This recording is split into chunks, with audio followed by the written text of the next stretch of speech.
താങ്കളുടെ ഒരു മേഖല എന്ന് പറഞ്ഞാൽ ഈ ന്യൂറൽ നെറ്റ്വർക്ക്സ് എന്ന് പറയുന്നത് computer neural networks, artificial neural networks, അതിനെക്കുറിച്ചൊന്ന് വിശദീകരിക്കണം. ഈ മനുഷ്യൻ്റെ തലച്ചോറെന്ന് പറഞ്ഞു കഴിഞ്ഞാൽ ലോകത്തെ ഏറ്റവും മികച്ച കമ്പ്യൂട്ടറാണ്. അതിൻ്റെ ഒരു താരതമ്യം എടുത്തു കഴിഞ്ഞാൽ വളരെ അത്ഭുതാവഹമാണ്. തലച്ചോറിനകത്ത് ന്യൂറോണൽ സെൽസ് കൊണ്ടാണ് തലച്ചോറ് ഉണ്ടാക്കിയിരിക്കുന്നത്. ഏകദേശം 10⁻14, അതായത് 10 ശേഷം 14 അത്രയും ന്യൂറോണൽ സെൽസാണ് തലച്ചോറിലുള്ളത്. ഈ തലച്ചോറും കമ്പ്യൂട്ടറിൻ്റെ തലച്ചോറായിട്ടുള്ള സെൻട്രൽ പ്രോസസ്സിംഗ് യൂണിറ്റ്, ഇൻ്റൽ എന്നൊക്കെ പറയുന്നത്, ഇതുമായിട്ട് താരതമ്യപ്പെടുത്തിയാൽ ഇതിനകത്ത് ട്രാൻസിസ്റ്റേഴ്സ്, കമ്പ്യൂട്ടറിനകത്ത്, തലച്ചോറിനകത്ത് ന്യൂറോൺസ്, ഇത് രണ്ടും സ്വിച്ചുകളാണ്.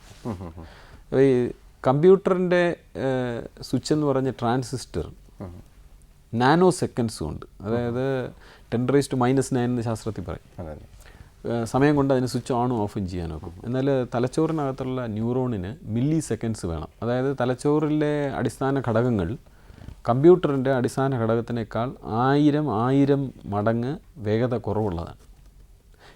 മറ്റു ഇത് പറഞ്ഞാൽ മനുഷ്യൻ്റെ തലച്ചോറിനേക്കാൾ, പ്രകൃതി തന്ന മനുഷ്യൻ്റെ തലച്ചോറിനേക്കാൾ എത്രയോ വേഗത്തിൽ കമ്പ്യൂട്ടറിൻ്റെ അടിസ്ഥാന ഘടകത്തിന് പ്രവർത്തിക്കാൻ സാധിക്കും. പക്ഷേ തലച്ചോറിന് കമ്പ്യൂട്ടറിനേക്കാൾ വേഗത്തിൽ പ്രവർത്തിക്കാൻ സാധിക്കുന്നുള്ളതാണ് അത്ഭുതകരം. എന്ന് പറഞ്ഞാൽ ഇപ്പോൾ പ്രത്യേക ഒരു കണക്കൂട്ടൽ നടത്തുന്നതിലല്ല, വളരെ വെല്ലുവിളികളുള്ള ചില കാര്യങ്ങളിൽ. ഇപ്പോൾ ഉദാഹരണത്തിന്, എനിക്ക് താങ്കളുടെ മുഖത്ത് നോക്കിയിട്ട് താങ്കൾ വളരെ ശ്രദ്ധയോടുകൂടി എൻ്റെ സംസാരം കേട്ടുകൊണ്ടിരിക്കുന്നു എന്ന് പറയാൻ സാധിക്കുന്നത് കമ്പ്യൂട്ടറിന് ചെയ്യാൻ ഒക്കുന്നൊരു കാര്യമല്ല. ഒരാളുടെ ചിത്രം കൊടുത്തു കഴിഞ്ഞാൽ ഇദ്ദേഹം താല്പര്യത്തോടെ ഇരിക്കുന്നു, പുച്ഛത്തോടെ ഇരിക്കുന്നു, അല്ലെങ്കിൽ വളരെയധികം ബോറടിച്ചിരിക്കുന്നു എന്നുള്ളത്, അതായത് നമ്മുടെ ബ്രെയിൻ ന്യൂറോളജി പിന്നെ ക്വാലി എന്ന് പറയും.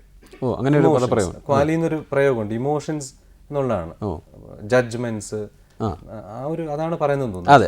അപ്പോൾ ഒരു ചെറിയ ഉദാഹരണമായിട്ട് പറഞ്ഞു. അതുപോലെ മലയാള ഭാഷ, നമ്മൾ ഞാനും താങ്കളും അനായാസം എടുത്ത് ഉപയോഗിച്ചുകൊണ്ടിരിക്കുന്ന മലയാള ഭാഷ, ഇതുപോലൊരു കമ്പ്യൂട്ടറിന് ഒരു ആശയത്തെ ഭാഷയാക്കി ഇങ്ങനെ തുടർച്ചയായി ഇങ്ങനെ വിതറാൻ സാധിക്കുകയില്ല. അപ്പോൾ ആ തലത്തിലാണ് ഞാൻ പറഞ്ഞത്. അപ്പോൾ കമ്പ്യൂട്ടർ തലച്ചോറിന് എത്രയോ പിന്നിലാണ്. ഇപ്പോൾ അച്യുതനെ നമ്മൾ വളരെ രസകരമായിട്ടുള്ള മറ്റൊരു കാര്യം അന്വേഷിക്കാനുള്ളത്, മനുഷ്യൻ്റെ തലച്ചോറും അതുപോലെ കമ്പ്യൂട്ടറും സർഗാത്മകതയും ക്രിയേറ്റിവിറ്റിയും തമ്മിലുള്ള ബന്ധം. അതെ.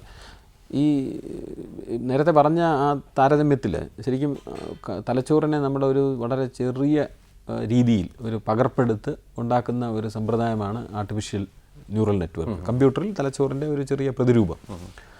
ഈ ഇത്തരത്തിലുള്ള സംവിധാനങ്ങൾക്കെല്ലാം തന്നെ ഒരു കമ്പ്യൂട്ടറിന് ബുദ്ധി കൊടുക്കുക എന്നുള്ള ഒരു ലക്ഷ്യമുണ്ട്.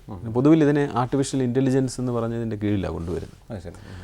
അപ്പോൾ ആ മേഖലയ്ക്കകത്ത് ഏറ്റവും രസകരമായിട്ടുള്ള ഒരു സംവാദം, കമ്പ്യൂട്ടറുകൾക്ക് സർഗാത്മകമായിട്ടുള്ള പ്രവൃത്തികൾ ചെയ്യുവാൻ സാധിക്കുമോ എന്നുള്ളതാണ്. ഇപ്പോൾ ചിത്രങ്ങൾ വരയ്ക്കുക, കവിത എഴുതുക, അല്ലെങ്കിൽ കഥ എഴുതുക. അപ്പോൾ ഇതിലെല്ലാം തന്നെ ലോകത്ത് ഒരുപാട് രസകരമായിട്ടുള്ള പരീക്ഷണങ്ങൾ നടന്നിട്ടുണ്ട്. അവയെല്ലാം തന്നെ ചർച്ചയെ തിരിച്ചു കൊണ്ടുവരുന്നത് എന്താണ് സർഗാത്മകത എന്നുള്ളതിലേക്കാണ് തിരിച്ചു കൊണ്ടുവരുന്നത്. അതുകൊണ്ട് കവിതകൾ എഴുതുമ്പോൾ ആ കവിത സർഗാത്മകമായിട്ടുള്ളൊരു സൃഷ്ടിയാണോ എന്നുള്ള ചർച്ച. ഇപ്പോൾ ഉദാഹരണത്തിന്, ഇതിനൊരു സോഷ്യൽ പർപ്പസ് ഉണ്ടായിരുന്നു എഴുതുന്നതിന്, ക്രിയേഷന്. ഇത്തരത്തിലുള്ള ചോദ്യങ്ങളൊന്നും തന്നെ കമ്പ്യൂട്ടർ ശാസ്ത്രജ്ഞർ സ്വീകരിക്കാറില്ല, ഈ ചോദ്യങ്ങളൊന്നും. കാരണം ഈ എഴുതിയ കവിത ആരെങ്കിലും വായിക്കുമ്പോൾ അവർക്ക് കാവ്യാത്മകമായിട്ട് തോന്നുകയാണെങ്കിൽ അത് കവിതയാണ്. കമ്പ്യൂട്ടർ എഴുതിയപ്പോൾ അത്തരത്തിലൊരു കാവ്യ സൃഷ്ടി അല്ലെങ്കിൽ അതിൻ്റെ സൃഷ്ടിയുടെ പേറ്റുന്നോവുണ്ടായിരുന്നോ എന്നുള്ള ചോദ്യങ്ങളൊന്നും തന്നെ ഈ ട്യൂറിംഗ് ടെസ്റ്റ് പ്രകാരം പ്രസക്തമല്ല.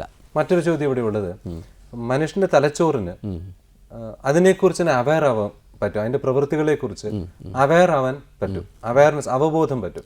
കമ്പ്യൂട്ടറിന് സാധ്യമാണോ? തീർച്ചയായിട്ടും ഇല്ല. നമ്മളൊരു പ്രധാനപ്പെട്ട വ്യത്യാസമായിട്ട് പറയുന്നത് അത് തന്നെയാണ്. മനുഷ്യൻ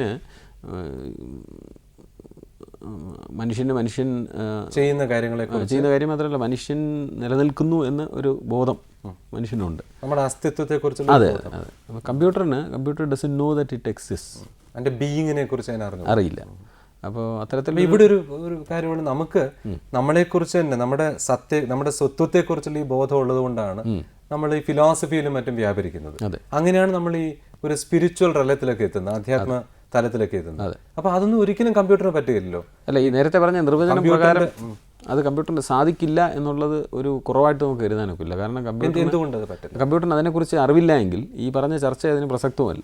ഇപ്പം ഒരു മേശയ്ക്ക് നമ്മുടെ മനുഷ്യനെ പോലെ ഉയരാൻ സാധിക്കില്ല എന്നുള്ളൊരു ചർച്ചയ്ക്ക് നമുക്ക് ആവശ്യമില്ല. കാരണം ആ മേശ ഇറ്റ് എക്സിസ്റ്റ് എന്നുള്ളത് അതിന് തന്നെ അറിയില്ല. അപ്പോൾ ഈ ചർച്ചയ്ക്ക് പ്രസക്തി ഇല്ല എന്ന് ഞാൻ പറയുന്നത്. കാരണം ആ ചോദ്യം വളരെ നേരത്തെ തന്നെ നമുക്ക് റിജക്റ്റ് ചെയ്യാം. നമ്മൾ പൊതുവേ വിക്ടോറിയൻ വാല്യൂസ്, നമ്മളൊക്കെ ആർജിച്ചിട്ടുള്ള വിക്ടോറിയൻ വാല്യൂസ്, ഡെമോക്രാറ്റിക് വാല്യൂസും. ഇങ്ങനെ 2 തരത്തിൽ മൂല്യങ്ങളെ നമുക്ക് തരംതിരിക്കാം. ഇതിൽ വിക്ടോറിയൻ വാല്യൂസിൽ ഒരു വ്യക്തിയുടെ മൂല്യങ്ങൾ അത് സമൂഹത്തിൻ്റെ ഭദ്രതയെ, കെട്ടുറപ്പിനെ നെഗറ്റീവായിട്ട് ബാധിക്കുമെങ്കിൽ ഒരിക്കലും ആ വ്യക്തി അത്തരം മൂല്യങ്ങൾ വെച്ച് പുലർത്തരുത് എന്നുള്ളതാണ് വിക്ടോറിയൻ വാല്യൂസിന്റെ അടിസ്ഥാനപരമായിട്ടുള്ളൊരു ഉൾക്കാഴ്ച. ഡെമോക്രാറ്റിക് വാല്യൂസിൽ എൻ്റെ ഒരു അഭിപ്രായം, എൻ്റെ ഒരു ആശയ സ്വാതന്ത്ര്യം എന്നുള്ള സമൂഹത്തിന്റെ ഭദ്രതയും കെട്ടുറപ്പിനെയും തകർത്താലും എൻ്റെ ആശയവും എൻ്റെ അഭിപ്രായ സ്വാതന്ത്ര്യവുമാണ് ഏറ്റവും മുകളിൽ എന്നുള്ളതാണ്. അപ്പോൾ ഇത് തമ്മിലുള്ളൊരു ക്ലാഷ് ഇന്ന് പ്രത്യേകിച്ച് ഇന്ത്യ പോലുള്ള ഒരു രാജ്യത്ത് നടക്കുന്നുണ്ടെന്ന് തോന്നുന്നു. ഈ 2 മൂല്യ സമ്പ്രദായങ്ങൾ തമ്മിലുള്ള ക്ലാഷ്, ഇതിനെക്കുറിച്ച് അച്യുത് എന്ത് പറയും? എനിക്ക് തോന്നുന്നു ഇന്ത്യയെ സംബന്ധിച്ചിടത്തോളം, മറ്റു രാജ്യങ്ങളെ സംബന്ധിച്ചിടത്തോളം വളരെ പ്രസക്തമായിരിക്കുമെങ്കിലും നമ്മുടെ ഒരു ചിന്താ സരണി നമ്മൾ പരിശോധിക്കുകയാണെങ്കിൽ വളരെ ലളിതമായിട്ട് പറഞ്ഞു കഴിഞ്ഞാൽ ഇപ്പോൾ ചരകൻ, അപ്പോൾ ഒരു ഈശ്വര നിഷേധത്തിൻ്റെ അംശം നമ്മുടെ ഒരു തത്വചിന്തയിൽ അനുവദിച്ചിരുന്ന ഒരു കാലഘട്ടം ഉണ്ടായിരുന്നു എന്നാണ് നമ്മൾ ചരകനല്ല ചാർവാകൻ. നമ്മൾ വൈരുദ്ധ്യാത്മക ഭൗതികവാദത്തിനെ കുറിച്ചൊക്കെ വായിക്കുമ്പോൾ ഇവന് റഷ്യൻ പുസ്തകങ്ങളിൽ പോലും ഇവരുടെ പേരൊക്കെ സൂചിപ്പിച്ചതെന്നാണ് ഞാൻ ശ്രദ്ധിച്ചത്. അപ്പോൾ നമ്മൾ അത്തരത്തിൽ തികച്ചും ഒരു വിഭിന്നമായിട്ടുള്ള ചിന്താരീതിയും നമ്മുടെ സമൂഹത്തിൽ അനുവദിച്ചിരുന്നു എന്നുള്ളതാണ്. അത് സർവൈവ് ചെയ്തോ എന്നുള്ളത് വേറൊരു കാര്യം. എല്ലാം ഇപ്പോഴും അങ്ങനെ ആയിരുന്നോ എന്ന് ചോദിച്ചാലും അങ്ങനെയല്ല എന്ന് നമുക്ക് പറയാനായിട്ട് സാധിക്കും. ഇപ്പം മതചിന്തകളുടെ കാര്യം എടുത്തു കഴിഞ്ഞാൽ ഒരുപക്ഷെ ചില സമയങ്ങളിൽ നമ്മൾ ചില മതചിന്തകളെ അത്ര അനുവദിച്ചിരുന്നില്ല എന്ന് നമുക്ക് പറയേണ്ടി വരും. ഹിന്ദു മതത്തിൻ്റെ തന്നെ പാർശ്വ വശങ്ങളിലുള്ള ജൈന ബുദ്ധ മതങ്ങളൊക്കെ എടുത്തു കഴിഞ്ഞാൽ. പക്ഷെ എന്തൊക്കെയാണെങ്കിലും നമുക്കത് തികച്ചും അന്യമായിട്ടുള്ള ഒരു ചിന്തയല്ല. പല തരത്തിലുള്ള വാല്യൂ സിസ്റ്റം ഒരുമിച്ച് കൊണ്ടു നടക്കുകയും താരതമ്യപ്പെടുത്തി അതിൽ നിന്ന് ചിലത് സ്വീകരിക്കുകയും ചിലത് ചേർക്കുകയൊക്കെ ചെയ്യും. അപ്പോൾ അത്തരത്തിൽ ഒരു പുതുമയുള്ള കാര്യമല്ല. എങ്കിലും ഈ കാലഘട്ടത്തിൻ്റെ കാര്യം പറയുകയാണെങ്കിൽ എനിക്ക് തോന്നുന്നു ഡെമോക്രാറ്റിക് വാല്യൂസിലേക്ക് നമ്മൾ വളരണം. ഡെമോക്രാറ്റിക് വാല്യൂസാണ് ഗ്ലോബൽ സൊസൈറ്റി അംഗീകരിക്കുന്നത്. ഒരു ലേശം ഒരു അനാർക്കി ഉണ്ടായാലും കുഴപ്പമില്ല എന്നുള്ളൊരു സമീപനമാണ് നമ്മുടെ ലോക സമൂഹം എന്ന് സ്വീകരിക്കുന്നത്. ലോക സമൂഹത്തിൻ്റെ ഭാഗമായിട്ട് നമ്മൾ അറിഞ്ഞോ അറിയാതെയോ നമ്മുടെ ആഗ്രഹവും അങ്ങനെ തന്നെ ആയിരിക്കുന്നുണ്ട്. നാം അതിനെ സ്വാംശീകരിക്കണം എന്നാണ് എനിക്ക് തോന്നുന്നത്. അതുപോലെ ചില വാല്യൂ സിസ്റ്റത്തിനെ നമ്മൾ ഈ പഴമയുടെ ഭാഗമായിട്ട് നാം കണ്ണടച്ചുകൊണ്ട് അംഗീകരിക്കുന്ന, എനിക്ക് പറയാനുള്ള അധ്യാപനം എന്ന നിലയിൽ പറയാനുള്ളത് വിദ്യാർത്ഥികൾ അധ്യാപകരെ ബഹുമാനിക്കുന്ന ഒരു തലം, ഇതിനെ ഒരു വിക്ടോറിയൻ വാല്യൂസുമായിട്ട് ബന്ധപ്പെടുത്താനാണ് എനിക്ക് തോന്നുന്നത്. നമ്മളിപ്പം കാണിക്കുന്ന രീതിയിൽ ഒരു അധ്യാപകൻ്റെ മുന്നിൽ ശരീരഭാഷ തന്നെ വളരെ ഒരു ഭൃത്യൻ്റെ ഭാഷയിലേക്ക് മാറുന്ന ഒരു രീതി, ഇത് ഇന്നത്തെ ആഗോള തലമുറയ്ക്ക് ആഗോള സമൂഹത്തിന് താല്പര്യമുള്ള ഒരു വാല്യൂ സിസ്റ്റം അല്ല. പക്ഷെ നാം ഇന്ന് കേരളത്തിൽ അത് വീണ്ടും കൊണ്ടു നടക്കുന്നു. ഇതിന് വളരെ വളരെ കോൺട്രവേഴ്സ്യലായിട്ടുള്ളൊരു കാര്യമാണെന്ന് എനിക്കറിയാം. എങ്കിലും എനിക്ക് തോന്നുന്നത് നമ്മുടെ നാട്ടിലെ വിദ്യാർത്ഥികളെ, അധ്യാപകരെ വ്യക്തികളായിട്ട് കാണാനുള്ള ഒരു വലിയ മാറ്റം. ഈ ഓൾഡസ് ഹക്സ്ലിയുടെ ബ്രേവ് ന്യൂ വേൾഡ് എന്ന് പറഞ്ഞൊരു ഒരു ക്ലാസിക്കൽ ഒരു ഫ്യൂച്ചറോളജി ആണല്ലോ അത്. ശാസ്ത്രവും സാങ്കേതിക വിദ്യയും വളർന്നു കഴിഞ്ഞ് വളരെ വലുതായിട്ട് വളർന്ന് വരുന്നൊരു ലോകത്തിൽ മനുഷ്യന് യന്ത്രങ്ങൾക്ക് അടിമയാകുന്നതും മനുഷ്യ സ്വഭാവത്തിനെ ഈ ജനറ്റിക് എഞ്ചിനീയറിംഗ് കൊണ്ടൊക്കെ ഓൾട്ടർ ചെയ്തെടുക്കുന്നതുമായിട്ടുള്ളൊരു അവസ്ഥയെക്കുറിച്ച് ഹക്സ്ലി പറയുന്നുണ്ട്. അപ്പോൾ അവിടെ ഹക്സ്ലി ഉപയോഗിക്കുന്നൊരു പ്രയോഗമുണ്ട്. ഇങ്ങനൊരു ലോകത്തിൽ സാങ്കേതിക വിദ്യയും യന്ത്രങ്ങളും ഒക്കെ വളരെയധികം നിറഞ്ഞു നിൽക്കുന്ന ഒരു ലോകത്തിൽ നമ്മളൊക്കെ മനുഷ്യർ, അതിൽ ജീവിക്കുന്ന മനുഷ്യർ, we will only be happy slaves with a slavish happiness എന്ന് അദ്ദേഹം പറയുന്നുണ്ട്. അടിമത്തത്തിന്റെ സന്തോഷം അനുഭവിക്കുന്ന സന്തുഷ്ടരായ അടിമകളായിരിക്കും നമ്മൾ എന്നാണ് അദ്ദേഹം പറയുന്നത്. താങ്കൾ എന്തിനെ അതിനെക്കുറിച്ച് പറയും? അത് പറഞ്ഞുകൊണ്ട് നമുക്ക് ഈ സംഭാഷണം അവസാനിപ്പിക്കാം.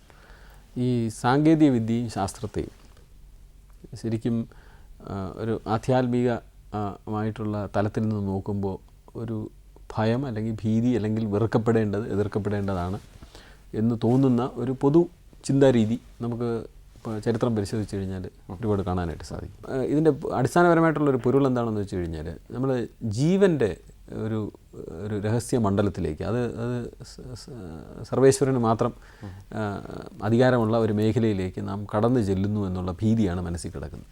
പുതിയ ശാസ്ത്രം പുതിയ കാര്യങ്ങൾ ചെയ്യുമ്പോൾ ഒരുപാട് പാകപ്പിഴകളുണ്ടാകാം, കാല് ഇടറാം. പക്ഷേ അതൊക്കെ മാറി വരും എന്ന് തന്നെയാണ് എൻ്റെ പ്രതീക്ഷ. അതുകൊണ്ട് എനിക്കും എൻ്റെ തലമുറയിൽപ്പെട്ട ഒരാളെന്നുള്ള നിലയിൽ എനിക്കും അതിനെക്കുറിച്ച് രഹസ്യമായിട്ടുള്ള ഭയങ്ങളുണ്ടെങ്കിൽ പോലും ഞാൻ എൻ്റെ ബുദ്ധി ഉപയോഗിച്ച് ആലോചിക്കുമ്പോൾ എനിക്ക് തോന്നുന്നത് നാം ശാസ്ത്രത്തിനെയും സാങ്കേതിക വിദ്യയും ദൈവം തന്നിട്ടുള്ളൊരു വരദാനമായിട്ട് കരുതുകയും ആ ദൈവം തന്നിട്ടുള്ള പ്രജ്ഞ ഉപയോഗിച്ച് നമുക്കതിനെ നേർവഴിയിലേക്ക് നയിക്കാൻ സാധിക്കുമെന്ന വിശ്വാസത്തിൽ ഞാൻ ബയോടെക്നോളജിയെ ശരിയായ രീതിയിൽ ഒരു പോസിറ്റീവായിട്ടുള്ളൊരു കാഴ്ചപ്പാടോടുകൂടി കാണുന്ന ആളാണ്.